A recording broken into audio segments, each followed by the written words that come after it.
tenemos el gusto y el placer de contar con un maestro muy querido por el instituto y además un amigo, que lo considero un amigo, y pues nos ha acompañado en diferentes eventos, cursos que hemos tenido a lo largo de este periodo de la doctora Patricia Galeana. El maestro es el maestro Jesús Guzmán Uriostegui. El maestro es egresado de la maestría en Historia por la Facultad de Filosofía y Letras de la UNAM. Ha sido ganador del Premio Salvador Azuela en 1994, categoría Testimonio, otorgado por este instituto, por el INERM, y ha participado en diversos proyectos de investigación, en instancias académicas en el Colegio de México, en la Universidad Iberoamericana, en el Instituto de Investigaciones Biográficas de la UNAM, que actualmente está laborando ahí, en el Instituto de Investigaciones Legislativas del H. Congreso de la Unión, en la Universidad Autónoma Metropolitana Azcapotzalco, en la Universidad Autónoma Metropolitana Xochimilco, entre otras.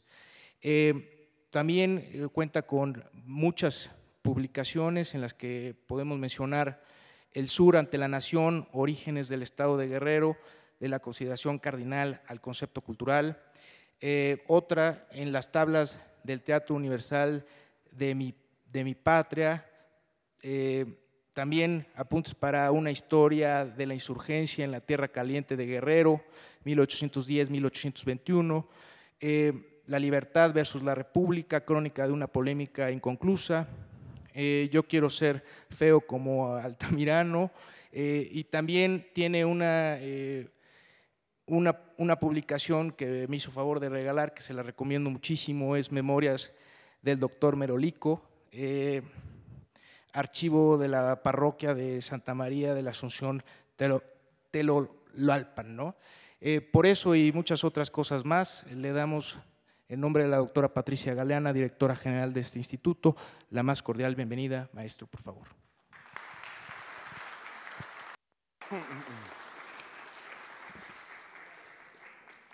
Muchas gracias. Buenas tardes. Buenas y lluviosas tardes, como dicen, que a veces está medio alocado el tiempo. Sale uno con suéter y viene el calor, sale uno sin suéter y viene el frío. Y bueno, las pasadas por agua también son sabrosas. De ahí vienen los problemas de la tos para unos, que en algunos casos se nos hace crónica. Pero en fin, valga todo y vamos a empezar y esperemos que los Pumas ganen mañana. Bueno, también voy a hacer el acomodo, ya cuando la vista no da mucho, entonces hay que hacer el acomodo entre veo de lejos, pero de cerca no, necesito quitarme los lentes, me pongo los lentes, como leo. Ustedes disculparán esos bemoles. Y también disculparán el que no sea uno de palabra florida en lo oral y que cuando se nos agolpan las ideas es muy complicado cuajarlas cuando no se tiene esa cualidad. Yo por eso me gusta más leer, escribir un poco sobre estos asuntos porque creo que es mucho más preciso y mucho más conciso. Y a mí me deja mucho más satisfecho también, por supuesto. Bueno.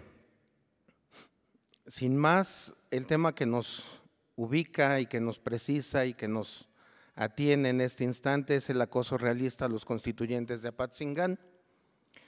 Vamos a iniciar, iremos haciendo unas pausas para comentarios generales y bueno, ya al final haremos esa ronda de las preguntas a ver qué tal nos salen.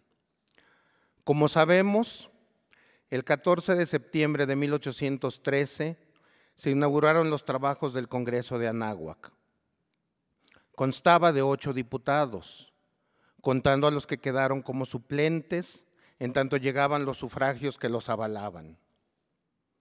Todos los actos del Congreso estaban bien vigilados, por lo que el virrey Calleja no tardó en tratar de implementar diversas medidas para disminuir su posible influencia. Así, a principios del inmediato octubre, dispuso un plan de operaciones para recuperar toda la línea establecida entre Chilpancingo y el Puente del Marqués sobre el río de Puebla, pues entendía claramente que cualquier avance rebelde hacia Izúcar, Cuautla y la ciudad de Puebla era factible desde ahí.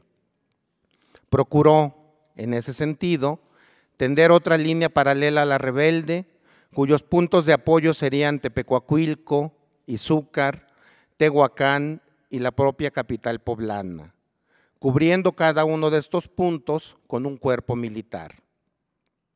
Las acciones medulares tenían que ser las comprendidas en la sede del Congreso, pues implicaban retomar el control de Chilapa y, sobre todo, del puerto de Acapulco. Logrado esto, se podía pensar incluso en recuperar Oaxaca. Poco lograron los realistas, al grado de que el propio Morelos se burló de los planes militares de Calleja en carta que le dirigió al grupo de los Guadalupe, con su sede en la Ciudad de México. El 21 de octubre les comentó: los planes de Calleja varían a cada instante por los reveses que a su pesar resiente. La toma del castillo, el castillo de San Diego en Acapulco, lo ha llenado de rabia, y el paseo militar hasta Acapulco no saldrá del espacio de su imaginación delirante. Los resultados del Río y de Tepecuacuilco inclinarán la balanza hacia donde debe pesar con mayor fuerza. Termina la cita. En efecto, poco lograron los realistas en la zona, de manera que el Congreso sesionó desde septiembre hasta noviembre de 1813 sin mayores inconvenientes. De la infinidad de diversas providencias que dictaron, destacó la elección de Morelos como generalísimo encargado del Poder Ejecutivo, el 15 de septiembre, el promulgar un nuevo decreto de abolición de la esclavitud, el 5 de octubre, y la declaración de independencia del 6 de noviembre, en la que, como asegura el maestro Mario de la Cueva, resaltan tres ideas. Cito: primeramente, sus autores declaran que la soberanía corresponde a la nación mexicana y que se encuentra usurpada. En segundo término, que quedaba rota para siempre jamás la dependencia del trono español. Y en tercer lugar, que a la nación correspondían los atributos esenciales de la soberanía: dictar las leyes constitucionales, hacer la guerra y la paz y mantener relaciones diplomáticas. Termina la cita. No obstante, las cosas cambiarían poco después de que Morelos abandonara la región para irse a la campaña de Valladolid, lo que ocurrió a fines de octubre según unos o el 8 de noviembre según otros. Dicha decisión no fue del agrado de varios diputados, entre ellos Carlos María de Bustamante, quien le pidió que antes de semejante periplo mejor se buscara consolidar la posición rebelde en el sur de la Nueva España, no solo por la vía de las armas, sino también buscando la protección de alguna nación extranjera. Claro es que antes de emprender su salida, Teclo Morelos encargó a Miguel Bravo que fortaleciera las posiciones insurgentes en todos los cantones y pueblos aledaños a los pasos del río Balsas, pues ello impediría cualquier peligro en contra de la Asamblea Libertaria. Con este mismo afán, pero para cubrir la frontera oriente, también pidió al gobernador de Oaxaca que se estableciera en Tehuacán de las Granadas, desde donde debía realizar correrías frecuentes por la Mixteca. El viaje de Morelos rumbo a Valladolid fue terrible, pues la tierra caliente le hizo ver a él, a su guardia costeña y demás miembros de su ejército, todas sus limitaciones, obligándolos a avanzar de noche y a lidiar no solo con la escasez de comida, sino con la abundancia de mosquitos, alacranes y muchísimos más insectos. Si Matamoros, Galeana, José Vázquez y Nicolás Bravo pasaron por Teloloapan animados, después únicamente en Tlalchapa encontraron algo de alivio, gracias al comedimiento de Pedro Arines, dueño de la hacienda de Cuautitlán. Después de ahí, casi todo el camino fue padecer, como lo testimonió Ponciano Solórzano, oficial que se quejó ante Morelos el 11 de diciembre de 1813 en los siguientes términos, desde Rincón de Uruéraro.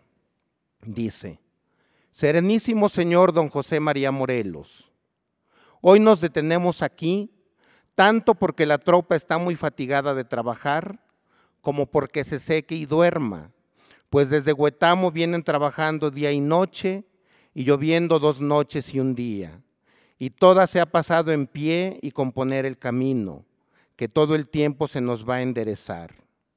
Las culebrinas iban en términos que ya van sobre el eje, pues las ruedas están sumamente gastadas.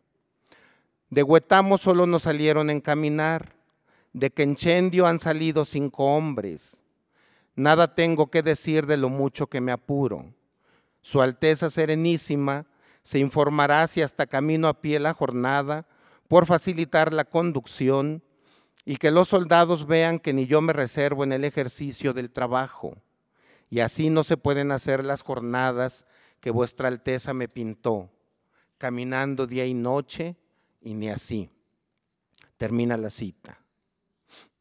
En estas condiciones, con un cuerpo militar diezmado que hizo florecer diversas pugnas internas y la impaciencia de Galeana y el propio Morelos, de acuerdo a la versión de algunos testigos, no es difícil explicar la derrota de Valladolid del 23 de diciembre.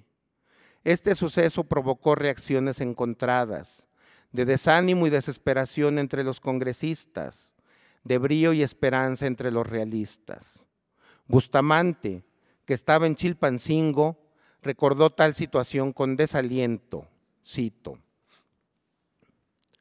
frecuentemente llegaban correos y personas veraces, testigos presenciales de lo pasado, y nos contaban hasta la última circunstancia sin embozo. Algo más, querían recabar del Congreso medidas urgentes de salvación que era imposible dictar. Aquel monstruoso cuerpo, el Congreso, no tenía brazos, y los que había tenido en otro tiempo estaban fracturados. Era un cetáceo monstruoso en la política. Nuestra situación semejaba a la de un náufrago puesto a la orilla del mar en una playa desierta, en la que ve acumulados los restos de la hermosa nave en que pocos días antes navegaba desafiando a los vientos. No tenemos brújula ni gobernalle, pues el que había hecho de piloto estaba soporizado y casi falto de razón. Nuestro bajel necesitaba volver al arsenal, no solo para carenarse, sino para comenzar su construcción desde la quilla. Termina la cita. Mucho más preocupados quedarían al enterarse de la derrota de las huestes independentistas en Puruarán el 5 de enero de 1814. Por su parte, el virrey aceleró los embates contra los diputados, encargando a José Gabriel de Armijo que atravesara el río Balsas-Mezcala y recuperara Chilpancingo y Acapulco. Los amagos de este coronel provocaron que aquellos, los congresistas, pensaran en huir hacia rumbos más propicios, Oaxaca y Michoacán entre ellos.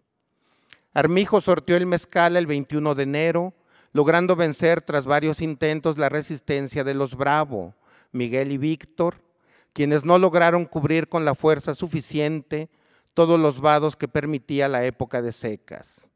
Tras recorrer Chilapa, finalmente Armijo estableció su cuartel general en Tixtla, dispuesto a entrar en acción en cualquier momento contra los congresistas. Es curioso cómo el triunfante Morelos, el conocedor Morelos, él estuvo mucho tiempo en la Tierra Caliente, fue cura de Carácuaro, cuando se lanza a la costa de Guerrero, que este es un punto muy interesante, porque generalmente en la historia del estado de Guerrero se piensa que la única campaña que se emprendió en el estado fue la del general Morelos para dominar toda esa región por órdenes de Hidalgo. No es cierto. Hidalgo señaló 2 puntos de acceso a la zona de Guerrero. Mandó a Morelos por la costa y en la zona norte mandó al español Manuel Vega y a un indio del Real de Minas de Tepantitlan, Francisco Hernández, que fueron los que encabezaron el punto de ataque en la zona norte, y que con ellos aparece un guerrillero, un revolucionario independentista fundamental, Vicente Guerrero, al que también nos dicen que empezó en la lucha insurgente en el asedio de Acapulco en diciembre, o en el asedio de 1811 de enero, o incluso que cuando pasó Morelos por Tixtla, él se sumó a la lucha independiente. No es cierto. Para noviembre de 1810, Vicente Guerrero, según documentos de un archivo parroquial, ya era cabecilla de los insurgentes en la zona de Tetela del Río. Esto nos marca un nuevo parámetro en torno a este personaje fundamental que se lanzó a la lucha, digo yo, no bajo las órdenes de Morelos, sino bajo las órdenes directas de Hidalgo, a quien seguramente conoció en sus afanes de arriero. Bueno, Morelos se va por la costa, toma su guardia de la gente costeña, pero piensa que el calor costeño es igual al de la tierra caliente, y en lo absoluto. Se ha dicho mucho que la tierra caliente es la antesala del infierno. Para los que no conocemos el infierno todavía, no es la antesala, es el infierno mismo. Y estamos hablando de cuando uno la conoce, de fines del siglo XX, principios del XXI, donde ya hay carreteras, donde ya hay servicios. Vayámonos hacia 1800, 1810, donde todo eso estaba lleno de vegetación, de calor, de alimañas, de todo. Y bueno, para los que han sentido el rigor de los bichos de allá, de los tlaltizahualistles sobre todo, es una comezón espantosa y un hinchazón peor. Bueno, la tierra caliente le hace ver su suerte a Morelos, y ahí es donde se diezma su ejército, con acciones como la que decíamos. Tenían pensado llegar en determinado tiempo, hacer un recorrido de determinado tiempo, les lleva meses. Diezmados, deprimidos, no es raro que sucumban ante la resistencia de los soldados realistas. Retomo. Sin defensa alguna, pese a los afanes de Ignacio Rayón y de Vicente Guerrero, en los últimos días de ese mismo mes de enero, los miembros del Congreso se encaminaron con su archivo e imprenta a Tlacotepec, previa escala en Chichihualco, siguiendo los pasos de Morelos. Para el 20 de febrero ya estaban en aquel pueblo, según la versión de un informe realista que los tildó de junta de pícaros. Ahí, en el punto de las ánimas, los atacaría el comandante Armijo 4 días después, quien quería culminar su exitosa campaña contra los sediciosos, misma que le había hecho apoderarse de Chichihualco, la posesión de los Bravo, el 19 de febrero. No podía estar más feliz, pues a pesar de que Morelos y sus satélites lograron huir, les quitó todos los papeles del archivo del Congreso y cualquier otro cargamento que llevaban desde Chilpancingo. Este es su parte de batalla, enviado al virrey desde Chichihualco el 4 de marzo de 1814. Cito: como anuncié a vuestra excelencia, después de la toma de este punto y sin pérdida de momento, partí con la fuerza de 300 infantes y 150 dragones para el pueblo de Tlacotepec, con la esperanza de apresar al rebelde Morelos, que con los cabecillas Galeana, el doctor Cos, Nicolás Bravo, Rosains, Sesma y otros muchos se hallaban en dicho pueblo, previniendo al efecto disfrazar las tropas y caminar la distancia de 3 días con solo preciso descanso. Vencí indecibles obstáculos que presentó la fragosidad del camino, con la serenidad que exigía el éxito de mi empresa. Pero todas mis fatigas y precauciones meditadas se frustraron, pues los espías de Morelos antelaron su aviso a un día antes de mi llegada a Tlacotepec, y en consecuencia salió la tarde misma en que recibió el aviso para el rumbo de las ánimas, 2 leguas distante de este pueblo. A las 7 de la mañana del día siguiente, llegué por fin al mencionado pueblo, y noticioso de la fuga y destino de la indicada canalla, dispuse a adelantar la caballería en su alcance. En efecto, aún permanecían en dicho rancho, pero habiendo observado y reconocido a esta a larga distancia, tuvieron tiempo de renovar su fuga, y mi caballería continuó su alcance, en el que logró matar a unos y que se precipitasen otros, de modo que solo llevó consigo Morelos 7 de cuantos lo acompañaban. Se le siguió hasta el pueblo de Ahuehuetla, a la embocadura de la sierra de Zacatula, donde habiéndose emboscado en la espesura de aquellas montañas, se le abandonó por la imposibilidad que ofrecen las espesuras de esos sitios y el estado de cansancio en que se hallaba la caballería. No obstante, el fruto de esta jornada es de la mayor consideración, pues se tomó todo el equipaje de Morelos y sus satélites, toda su correspondencia, planos y sello, el archivo de la ridícula Junta de Chilpancingo, la imprenta, aunque en partes, y el resto miserable de su proveeduría. Del errante bandido Morelos no queda más que la memoria de su nombre, pues de cuanto le adquirieron sus robos y petulancia, solo le ha dejado la fortuna su existencia, porque aún para conservarla tuvo que valerse de arrojar en su fuga hasta los vestidos que llevaba puestos para que le desconocieran y cubrieran el terror de que se hallaba poseído.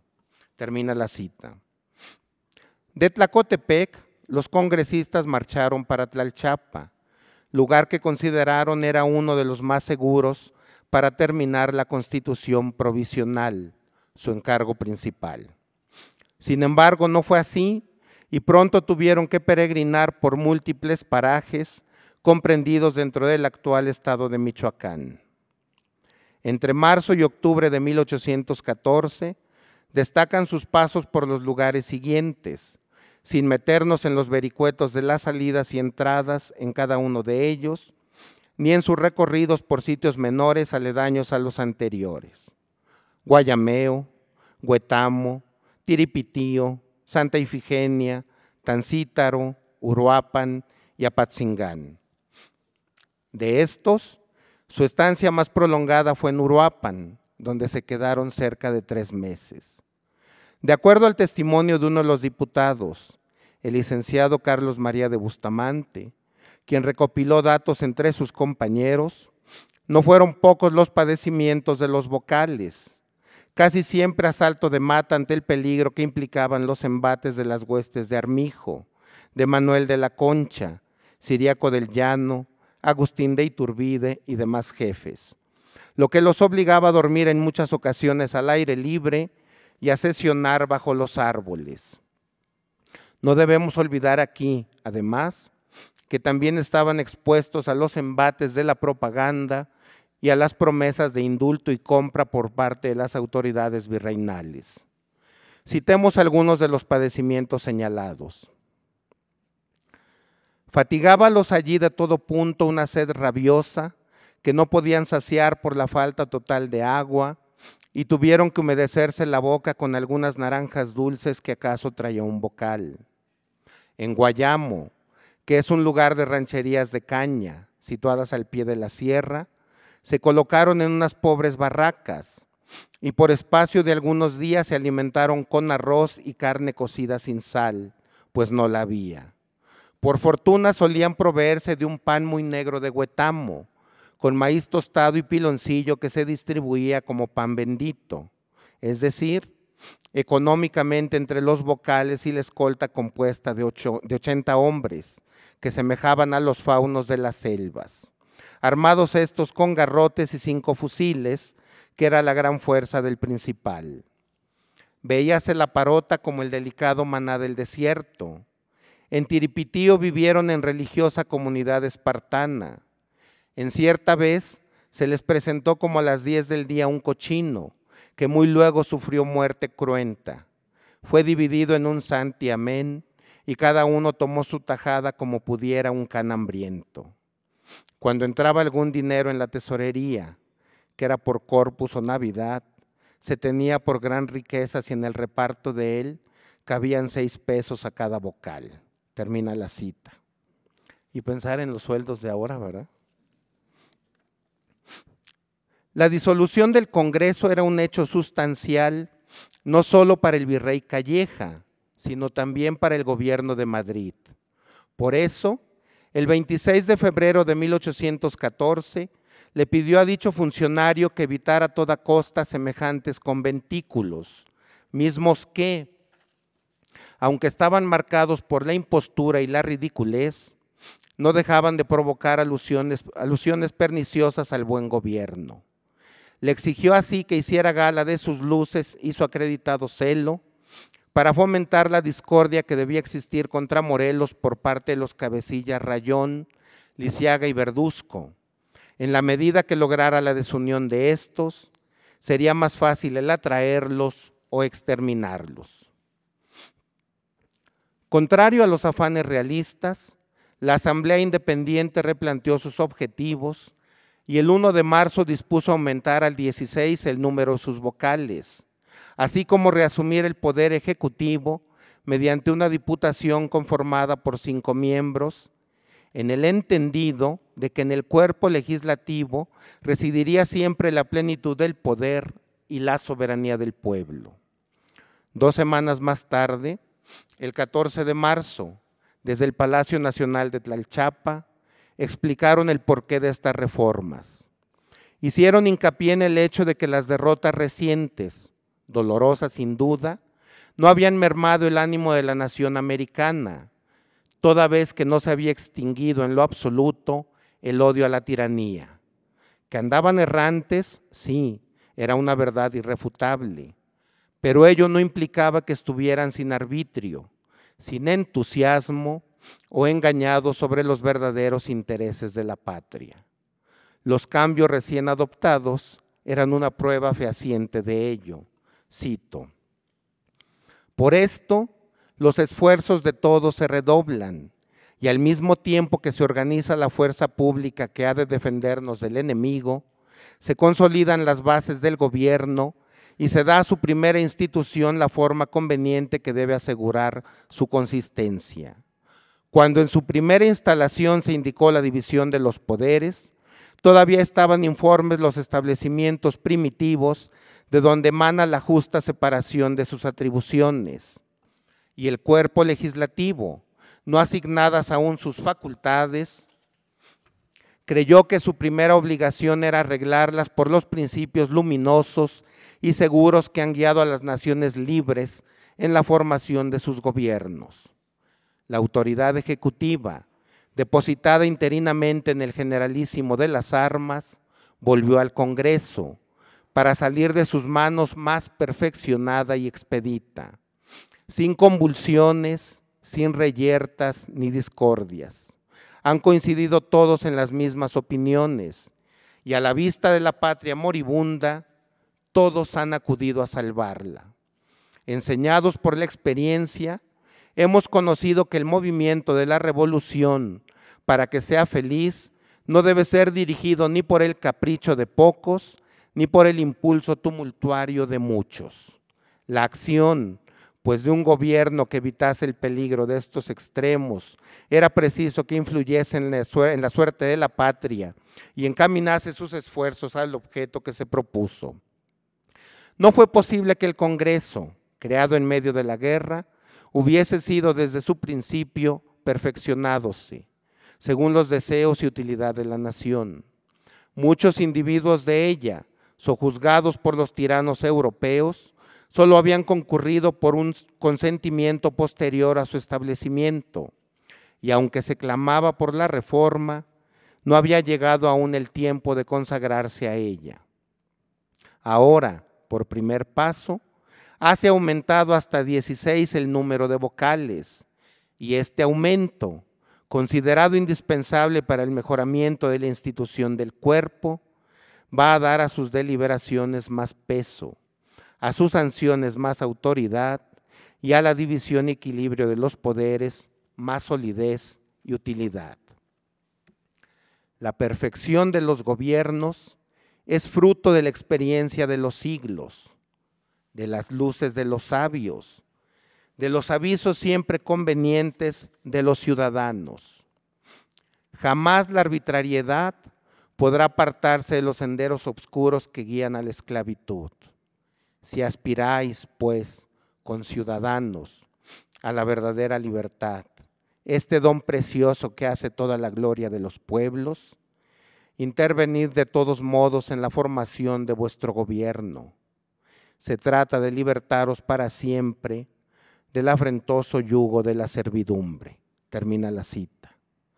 Concluyen asegurando que mientras los opresores desean la ruina del pueblo, el Congreso no anhela otra cosa que la felicidad del reino, la que se lograría con un gobierno propio, cuyos cimientos de prosperidad los marcaran las reuniones en cortes o en estados generales.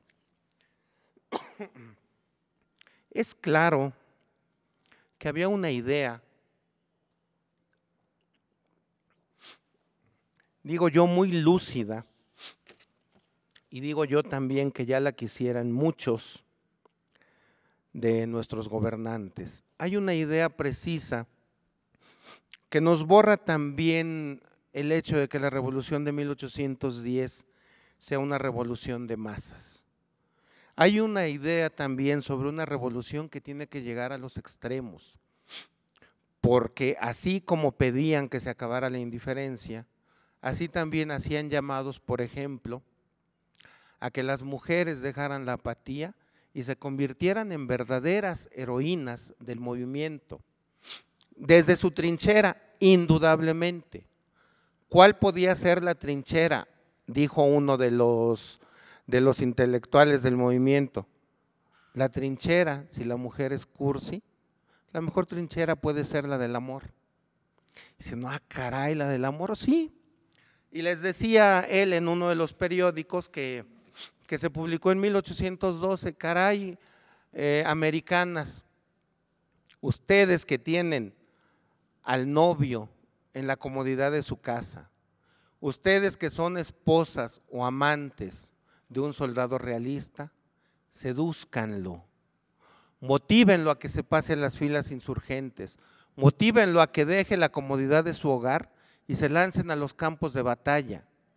En sus casas solo lograrán gordura y apatía. Yo estoy gordito y no me paso en mi casa, que conste. Solo lograrán gordura y apatía. En cambio, en los campos de batalla lograrán el mayor bien que puede ser preciso, el de la libertad de la patria.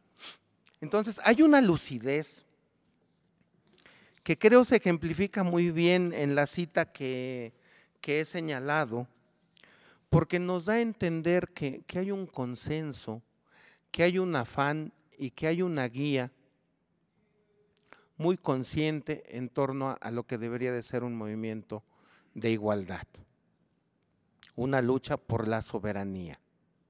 Todavía no sabían si una lucha de separación, pero sí una lucha de soberanía en la que ambas naciones, en la que ambos reinos se vieran en un plano de igualdad. Retomo. Sin posiciones fuertes en el sur de la Nueva España, abandonando incluso Acapulco para no disminuir las escasas fuerzas de Huetamo y demás sitios de la Tierra Caliente, y sin control ya estable de la provincia de Oaxaca, los integrantes del Congreso se vieron en la necesidad de llamar la atención de los americanos, excitándolos a mantener la lucha y no decaer en el ánimo, pues estaba próximo el momento en que apareciera por fin la Sagrada Carta de la Libertad, aquella que convencería al orbe de la dignidad del movimiento insurgente, código que sancionaría la división de los tres poderes y exaltaría las diferentes potestades o atribuciones de la soberanía y demás elementos de la libertad. Aseguran por ello que era mentira la propaganda de conciliación que pregonaba España, que eran falsas las pinturas de anarquía, división y discordia en que se mantenían los aliados del régimen monárquico, pues no había nada más notorio que el acuerdo en la organización de los ejércitos y en la perfección de las instituciones políticas que consolidaran la situación de la patria. Aparte del anuncio de la próxima Constitución, algo de gusto les dio también el regreso de Fernando VII al trono de España, toda vez que en una proclama del 19 de julio de 1814, el doctor Cos afirmó desde Taretan que, en las condiciones de apoyo francés en que se dio la referida restitución, tal acontecimiento era más que favorable a la independencia de las Américas.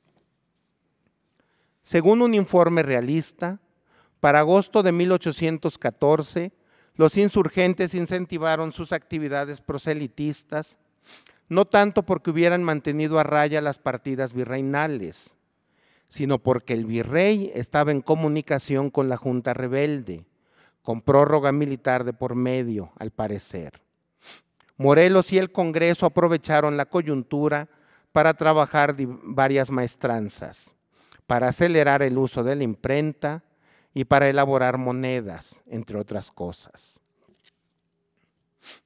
En una exposición reservada que dirigió al ministro de Gracia y Justicia el 18 de agosto de 1814, el virrey Calleja reconoció, en efecto, que había intentado muchos medios para apaciguar la rebelión, desde el indulto, la piedad, el rigor, el convencimiento y el raciocinio, hasta la unión mediante la Constitución de Cádiz, de la que los americanos se mostraban adictos, no por convencimiento, sino por conveniencia, al considerarla como el mejor instrumento de sus maquinaciones.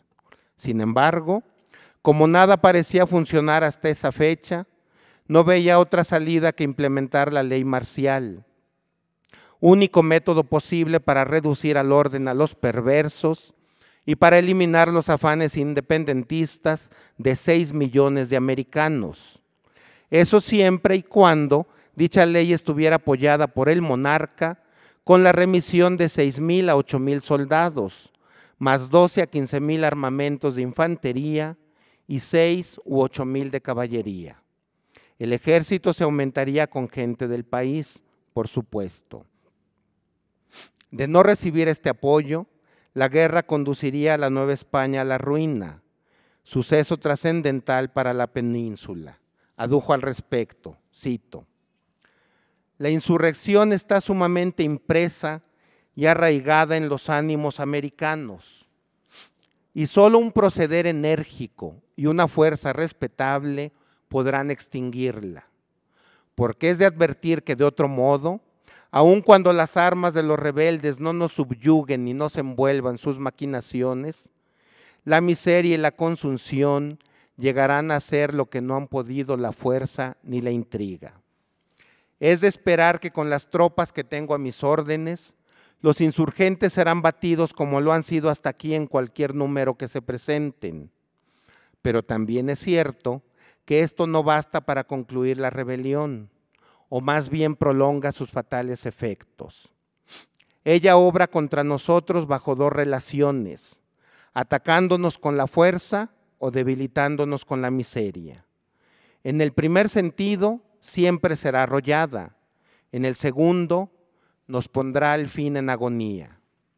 La fuerza militar con que cuento es la muy precisa para conservar las capitales y varias poblaciones aisladas, mas entre tanto una infinidad de pequeños pueblos están irremediablemente a merced de los bandidos. Los caminos no son nuestros, sino mientras los transita una división. Y lo que es más, los terrenos productivos son en la mayor parte de los bandidos, superiores infinitamente en número. Por consecuencia, el tráfico está muerto, la agricultura va expirando, la minería yace abandonada, los recursos se agotan, las tropas se fatigan, los buenos desmayan, los pudientes se desesperan, las necesidades se multiplican y el Estado peligra.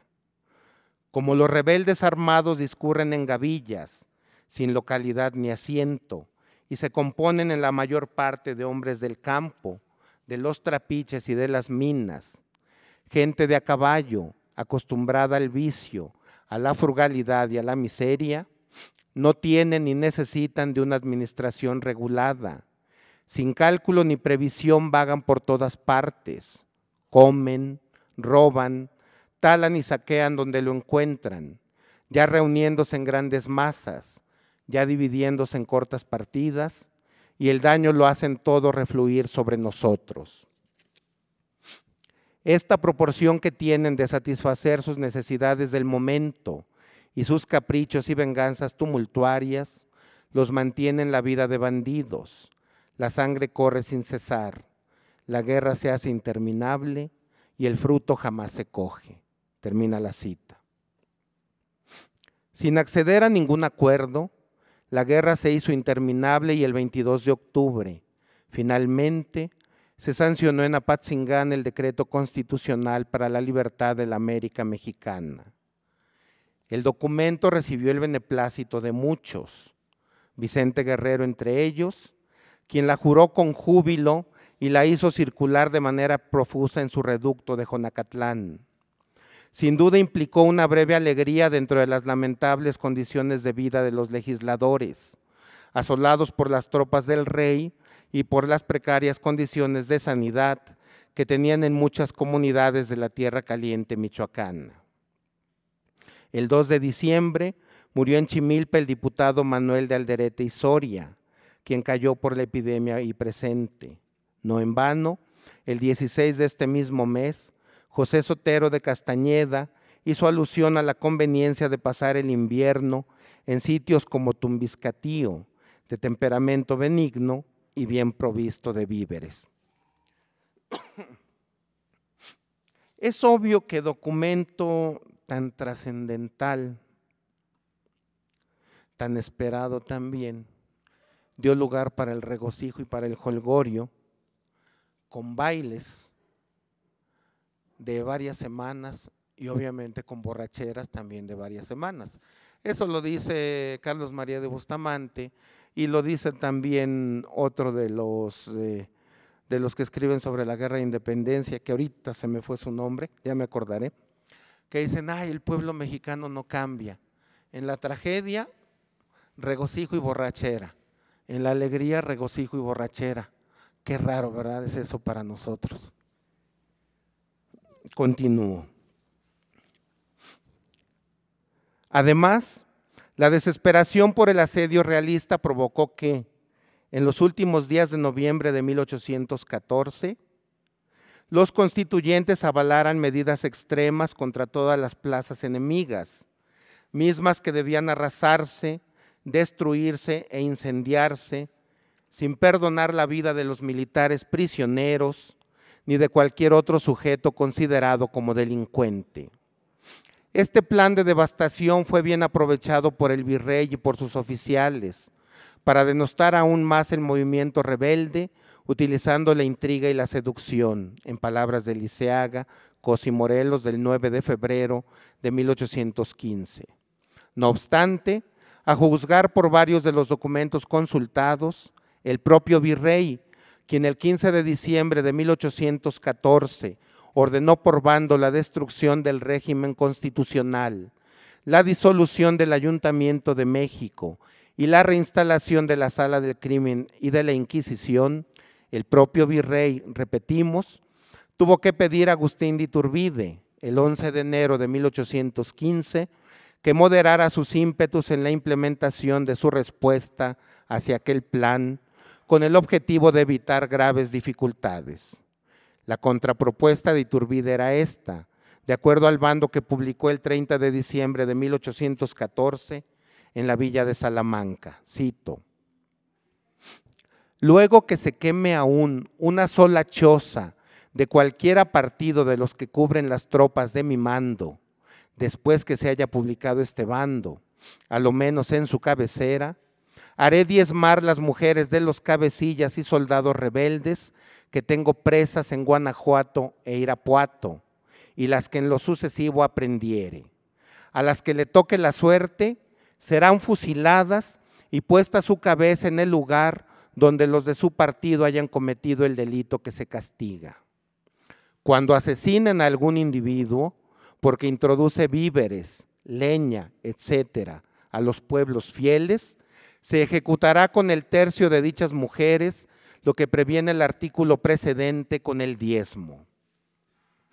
Si asesinaren los rebeldes a algún correo o soldado que por accidente cojan solo en el campo y no en acción de guerra, serán pasadas por las armas sin excepción todas las repetidas mujeres, y el mismo castigo se ejecutará cuando en los extramuros de cualquiera lugar fiel se ha sacrificado cualquiera de sus vecinos.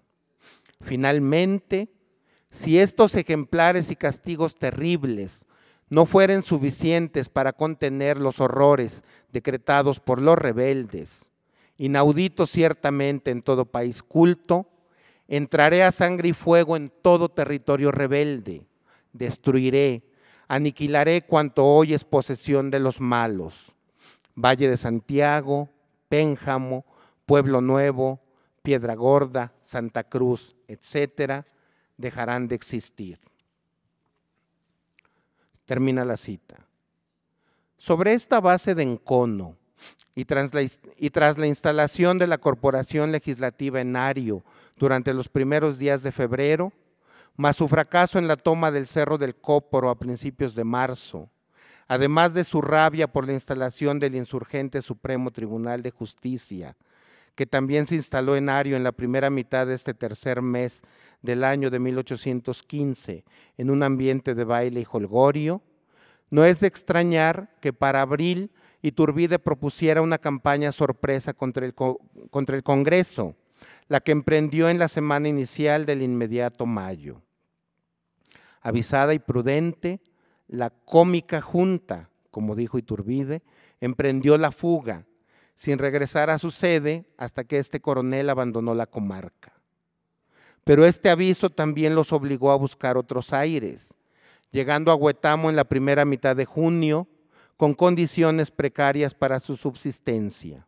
Por ejemplo, el 13 de dicho mes, desde Atijo, Antonio de Sesma pidió al intendente Fernando Franco, o en su ausencia al subdelegado de Huetamo, que reuniera de manera urgente azúcar, frijol, sal, manteca, arroz, gallinas, huevos, verdura, chile, maíz, vinagre y algo de jabón para atender la necesidad de alimentos y limpieza que tenían los vocales de la patria.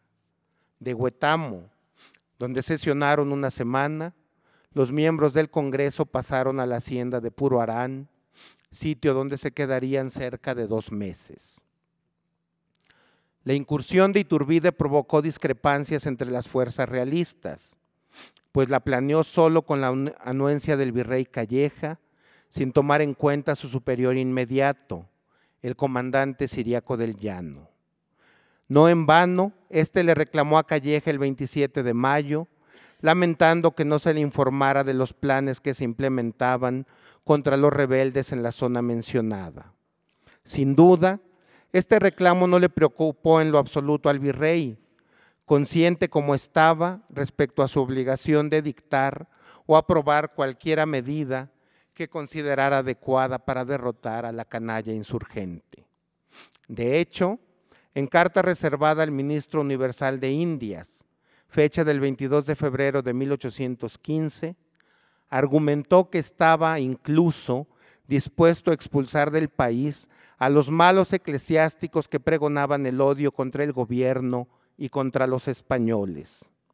Con buenos religiosos y clérigos plenamente adictos al rey, con la llegada de los refuerzos prometidos, con la justicia de sus medidas, con la lealtad y la fuerza del ejército virreinal, además de sus múltiples proclamas por la paz, no dudaba de que pronto limpiaría el territorio novohispano de las numerosas gavillas que vagaban como árabes por él.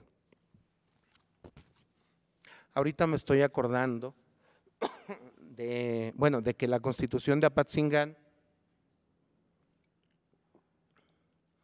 dio pie al jolgorio, sí, a la borrachera, pero también a las canciones y a los bardos. Hay múltiples cantos en torno a la necesidad de instalar el Congreso.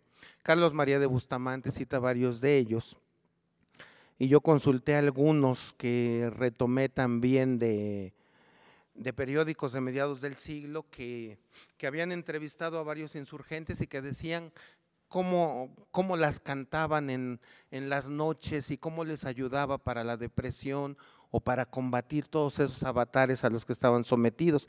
Recuerdo una de ellas que decía: ¿cuándo llegará ese cuándo que tanto la patria desea? Que la América se vea de su libertad gozando. Este tipo de cantos eran los comunes, eran los característicos. Si alguien desea conocer algunos otros, Bustamante tiene una larga oda al Congreso en el tomo 3 de su obra del cuadro histórico de la Revolución Mexicana de 1810. Sigo. No fue sino hasta mayo de 1815 cuando las autoridades virreinales y el arzobispado de México decidieron hacer una condena pública de la Constitución de Apatzingán. Los movió quizá el hecho de que ésta ya circulaba de manera profusa por el ámbito insurgente, aparte de que también se conocía en los Estados Unidos de América, donde se tradujo al inglés. Para el virrey y su real acuerdo, según Bando del 24 de ese mes, dicha Constitución, colmo de la desvergüenza y el descaro, destruía un justo y racional gobierno para forjar otro, especie de sistema republicano bárbaramente confuso y despótico en sustancia, compuesto de retazos de la Constitución angloamericana y de la de Cádiz. Sobre esa base y a partir de la fecha, los primeros ejemplares de semejantes papeles que llegaran a manos de los comandantes militares y de los señores intendentes debían quemarse en forma pública, remitiéndose los posteriores al virrey. Esto último debía hacerse también con cualquier otro escrito publicado por los rebeldes, con pena de la vida y confiscación de todos los bienes de los infractores. Por su parte, el arzobispado dio sus considerandos y marcó sus condenas contra los monstruos y enemigos de Dios y del Rey mediante edicto del 26 de mayo, el cual dice en su parte medular, cito: por tanto, y para arrancar de raíz la cizaña que el hombre enemigo ha sobresembrado en el campo del Señor, hemos acordado expedir el presente edicto, por el cual prohibimos, bajo pena de excomunión mayor, ipso facto incurrenda, los folletos, la Constitución, decretos y proclamas hechos en el pueblo de Apatzingán relativos a la erección de la nueva República Mexicana y el calendario formado para el presente año por los traidores de aquel mismo Congreso de que habla el bando publicado por el superior gobierno en 24 del corriente.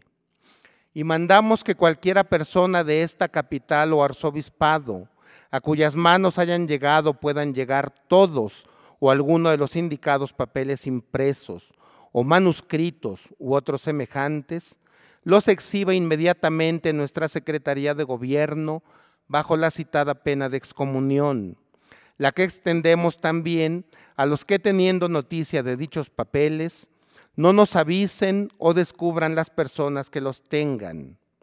Encargamos estrechamente las conciencias de todos los que no quieran ser reos de alta traición y cómplices de la desolación de la Iglesia y de la patria, para que nos den noticia o al superior gobierno o al Santo Tribunal de la Inquisición de cualquiera racional y fundada sospecha que tengan en tan grave y delicada materia en que se interesan la religión, el Estado, la felicidad de estos pueblos y el honor, vida y bienes de los fieles americanos. Termina la cita. En respuesta a estas y demás condenas en contra de la Constitución y el movimiento insurgente en general, los diputados dieron a conocer el 28 de junio, desde Puro Harán, un manifiesto titulado El Supremo Congreso Mexicano a todas las naciones. Ahí, en 13 puntos, condensaron sus ideas en torno al origen, anhelos y esperanzas del movimiento independentista, explicitando de manera concisa que la lucha en pro de la ciudadanía, la igualdad, la libertad y la soberanía era una consecuencia directa de los engaños, desaires e insultos que habían sufrido los habitantes de la América mexicana. Cabe señalar al respecto que tanto la Constitución de Apatzingán como el Manifiesto de Puruarán se conocieron en Estados Unidos, se publicaron también ahí, traducidos al inglés, y que también se publicaron al francés para enviarlos a las Europas, como decimos. Ya no sé o no he investigado en ese sentido si también se publicaron en Europa, pero es interesante el dato de las dos traducciones y de los anhelos que había por mandarlos al llamado viejo continente. Por último, presionados por diversas necesidades de armamento, aparte de las defecciones como la del doctor Cos y las pugnas internas como las del licenciado Rosains con el general Guadalupe Victoria, el Congreso determinó encaminar sus pasos a Tehuacán de las Granadas, con el objetivo de acercarse a los puntos marítimos de Boquilla de Piedra y Nautla, entre otros, donde supuestamente recibiría los auxilios de Estados Unidos de América, lo que le permitiría continuar la guerra. Por precaución, antes de su marcha nombró una junta subalterna gubernativa de las provincias de Occidente, con el propósito de que la revolución no quedara sin representación legal en caso de algún suceso trágico para aquel. Con una guardia de 500 hombres, bajo la orden de Morelos y con una carga integrada por los archivos del Congreso, víveres y municiones, más 20,000 pesos destinados para pagar el apoyo de Estados Unidos, los legisladores partieron de Uruapan el 29 de septiembre.